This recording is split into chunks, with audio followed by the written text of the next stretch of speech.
नमस्कार दोस्तों, सत्यमेव जयते। आप देख रहे हैं मेरा YouTube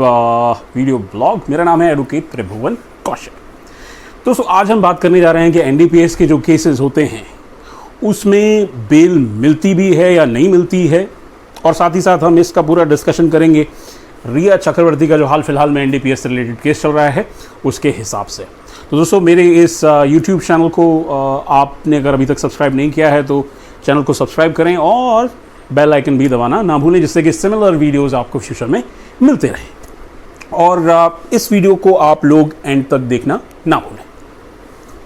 तो दोस्तों, NDPS के जो केसेस होते हैं उसमें दो तरीके के मुकदमे होते हैं। एक मुकदमे होते हैं कंजम्पशन, यानी कि अगर आप मादक पदार्थों का अगर आप सेवन करते हैं, यानी कि अगर आप कंजम्पशन करते हैं मादक पदार्थों का, तो उसमें क्या होता है दोस्तों। अमूमन ये होता है कि मादक पदार्थों के सेवन के मुकदमों में कोर्ट्स जो है थोड़ा सा लीनियंट व्यू रखते हैं, और जिस हिसाब से हमारे देश में कानून है उसमें अमूमन बेल आपको मिल जाती है। तो जब आप को कोर्ट के सामने प्रोड्यूस किया जाता है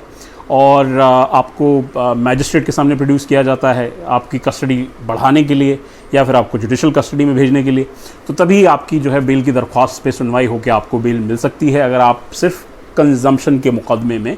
आपको जो है अगर पुलिस ने गिरफ्तार किया है, ये दरख्वास्त दफ़ा 437 यानी कि सेक्शन 437 में मैजिस्ट्रेट के सामने प्रोड्यूस की जा सकती है, और इस पे जो है मैजिस्ट्रेट फैक्ट्स को देखते हुए और जिस हिसाब के पुलिस आपके खिलाफ जो मुकदमा बना रही है उसके फैक्ट्स को देखते हुए इसको एप्लीकेशन को डिसाइड करता है। अब बात करते हैं दूसरे तरीके के मुकदमे, यानी कि दूसरे तरीके के जो मुकदमे होते हैं दोस्तों, वो होते हैं ड्रग के व्यवसाय में संलिप्त होने के मुकदमे, या फिर ड्रग का जो व्यवसाय है उससे आपने जो पैसा कमाया है उससे रिलेटेड मुकदमे। तो ये दूसरी कैटेगरी के जो मुकदमे होते हैं। अब ये बात आप समझ लें कि NDPS के जो केसेस होते हैं इसमें जो रिकवरी है वो सबसे इम्पॉर्टेंट पॉइंट है, और ये रिकवरी है क्या ये ड्यू प्रोसेस ऑफ लॉ के हिसाब से की गई है। अब आप ये समझिए कि जो NDPS के जो मुकदमे होते हैं उसमें रिकवरी क्या ड्यू प्रोसेस से की गई है। इसके लिए सबसे इम्पॉर्टेंट ये है कि जब भी किसी को गिरफ्तार किया जाता है और उससे कहा जाता है कि यार आपके पास से ये मादक पदार्थ मिला जो NDPS एक्ट के हिसाब से जो है कॉमर्शियल क्वांटिटी या फिर स्मॉल क्वांटिटी का है, अगर आप चाहें तो जब आपसे हम इसकी रिकवरी कर रहे हैं तो आप राजपत्रीय अधिकारी यानी कि गेजेटेड ऑफिसर को बुला सकते हैं, उसके सामने जो है हम आपकी तलाशी ले सकते हैं, और उसके बाद ही जो आपसे जो मादक पदार्थ मिले हैं उनको जो है तोला भी जाता है, और तोलने के बाद में ये जो एजेंसीज़ होती हैं वो ये डिसाइड करती हैं कि ये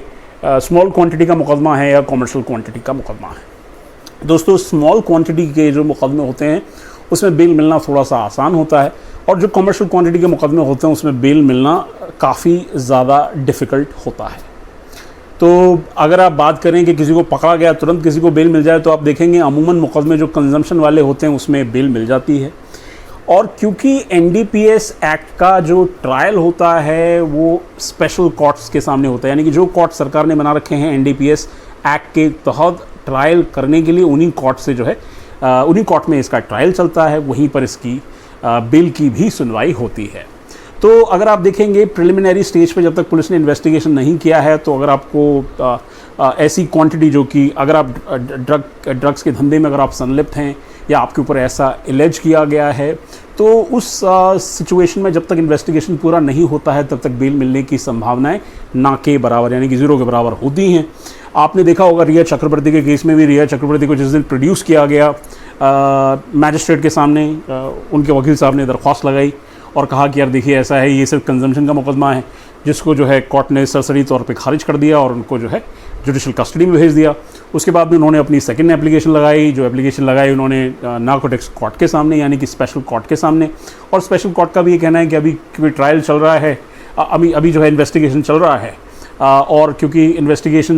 में अभी पुलिस को बहुत सारे फैक्ट्स रिकवर करने हैं, उसके बेसिस पे बाद में ये डिसाइड किया जा सकता है। इन सभी के चलते जो है रिया चक्रवर्ती की दरख्वास्त सेशंस कोर्ट से भी खारिज हुई थी। अब दोस्तों ये समझ लीजिए, जो NDPS के जो केसेस होते हैं उसमें जब तक चार्जशीट नहीं आती है तब तक जो है बेल मिलना काफ़ी टेढ़ी खीर होती है, यानी कि it is very difficult to get the bail till the time chargesheet is submitted before the court. लेकिन हाँ, कुछ मुकदमे जिन पे मीडिया ट्रायल चल रहा होता है, जैसे ये रिया चक्रवर्ती का जो हाल फिलहाल में केस है उस पर ट्रायल चल रहा है, और दो धड़े हैं। एक धड़ा ये कहता है कि you know she is involve, the second से she was only doing a consumption, so you never know. क्योंकि रिया चक्रवर्ती की बेल की दरख्वास्त की सुनवाई जो है सेक्शन 439 में अपील प्लस जो हाई कोर्ट का जो अधिकार होता है नीचे के आदेश पे, सेक्शन 482 CRPC, इन दोनों को मिला के जो है उनके वकील साहब दरख्वास्त मूव करेंगे हाई कोर्ट में। तो देखते हैं उसमें होता क्या है, क्या फैक्ट्स है, because we do not have the complete facts of the case, so will be not responsible to comment specifically on the case based on, because we do not have a case property before us। पर आप ये समझ लीजिए कि जो NDPS के मुकदमे होते हैं उसमें अगर आपको बेल चाहिए और आपको लगता है कि अगर आपको झूठा फंसाया जा रहा है तो आप अपनी बेल की दरख्वास्त जो है चार्जशीट आने के बाद ही मूव करें, क्योंकि चार्जशीट के बाद आपको पता चल जाएगा कि पुलिस का केस आपके खिलाफ क्या है और उस केस को लेके आपको क्या काउंटर बनाना है। लेकिन अगर आपके ऊपर जो है ड्रग्स के धंधे में संलिप्त होने की दफ़ाएँ लगी हैं, तो चाहे वो स्मॉल क्वांटिटी हो या फिर जो है कॉमर्शियल क्वांटिटी हो, उन दोनों मुकदमों में सही यही रहता है कि आप बेल की दरख्वास्त मूव करें। कब मूव करें आप? ये मूव करें जब आपके खिलाफ चार्जशीट आ चुकी है। तो इसका मतलब ये है कि आपको अगर NDPS के मुकदमे में अभियुक्त बनाया गया है, आपके ऊपर जो है ड्रग्स के धंधे में संलिप्त होने का अपराध आपने किया है, ऐसा पुलिस कह रही है, एजेंसीज कह रही हैं, आपके ऊपर ये एलेज किया गया है, तो उसमें जो है जब तक चार्जशीट आपकी नहीं आती है तब तक बेल मिलना थोड़ा सा जो है कठिन काम है। तो दोस्तों आज के मेरे वीडियो ब्लॉग में बस इतना ही। I hope through my videos I am able to create some value for you. और अगर मैं ऐसा कर पा रहा हूँ तो आप मेरा जो यूट्यूब चैनल है आप उसको सब्सक्राइब करें, मेरे वीडियोज़ को लाइक करें, शेयर करें और कमेंट्स भी दें। और you guys have a wonderful day. It was nice to speak with you. नमस्कार।